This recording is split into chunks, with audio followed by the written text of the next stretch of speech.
Can I start by congratulating my honourable friend from North Ayrshire and Arran for securing this debate today. I wish to make a contribution like others because a large part of my constituency covers a rural area. I have 2 rural post offices out of a total of 8 across the constituency, which is the least number of post offices of any Scottish constituency aside from Glasgow North, and one of the lowest for the UK as a whole. In the rural area, the post is a vital service. It goes beyond merely putting mail through the letterbox. For example, people who are not naturally gifted at form filling can get help at competitive prices from the post office in a range of official documents, including passports, driving licences and tax discs. And for example, the post office will check your photo and form for a new driving licence for £4.50. By contrast, private companies offering similar services online can charge up to £60 for passport checking. The difference here is between a public service at a modest cost or the free market charging whatever they think that they can get away with.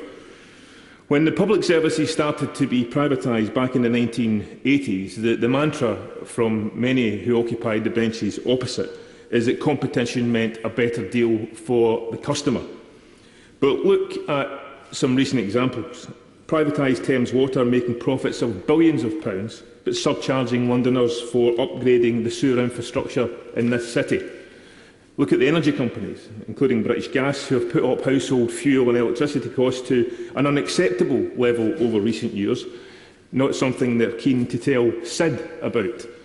And if you look at the railways, who are allowed to get away with above-inflation fare increases at a time when passengers are having to tighten their belts and suffer a drop in their incomes, there can't be many people left, apart from some of those in the benches opposite, who believe that privatisation always means a better deal for the general public. I will. I mean, he's right to criticise the private energy companies, but Royal Mail too have been guilty of excessive price increases. Royal Mail, under public control, put up the price of a stamp from 36p to 50p last year, so it's both public and private are equally guilty. Yes, but under Royal Mail we still maintain the concept of universal delivery, and as the honourable gentleman makes clear, the Royal Mail is profitable. It is earning the country money, and that's why instead of a one-off pre-election bonus through the sale of services, the UK should be enjoying a regular income from post office services across the United Kingdom. But if privatisation is the trend, are there going to be other royal privatisations? Can we look forward to the McDonald's civil list? Or can we look forward to the Starbucks Duchess of Cambridge? Or indeed the Mitchell and Butler's Windsor Castle? There are already hundreds of Windsor Castles. After all, it would only be a consolidation of the brand. But while I say those things in jest, Mr Speaker, of course there's a very serious point. There has to be a line drawn about how far privatisation can be allowed to go.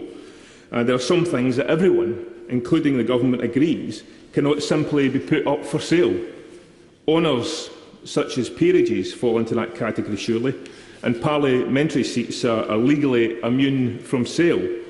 The Prime Minister's dinner table ought also to be exempt, although there are reports that donations to one of the parties opposite can get you in that particular front door. And the argument here is about whether or not postal services are a proper candidate for selling off. And I don't believe, as many other honourable and right honourable members believe, that the case has been made. So perhaps it's worth looking at this debate and argument from the other side. Recent complaints from the head of the Royal Mail, Moya Green, about remuneration for higher executives in the service suggest that one priority for a privatised postal service will be significantly better pay for those in senior management positions. I'm sure that Moya is still smarting from having to agree to hand back the £250,000 that she received to get on the UK housing market, on top of the £127,000 that she receives annually for relocation payments.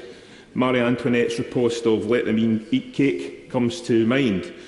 Is this really a country, Mr Deputy Speaker, that wants to see and pay for at a time when most families have suffered a drop in income as a result of the economic climate, those sorts of increases? And isn't the evidence, or doesn't the evidence back the case, or the evidence doesn't back the case, I should say, for selling off postal services. So what is the government's real enthusiasm behind these projects? Surely it has to be. Yes. Thank you. It's very good of you to. Thank you, Mr. Deputy Speaker. It's very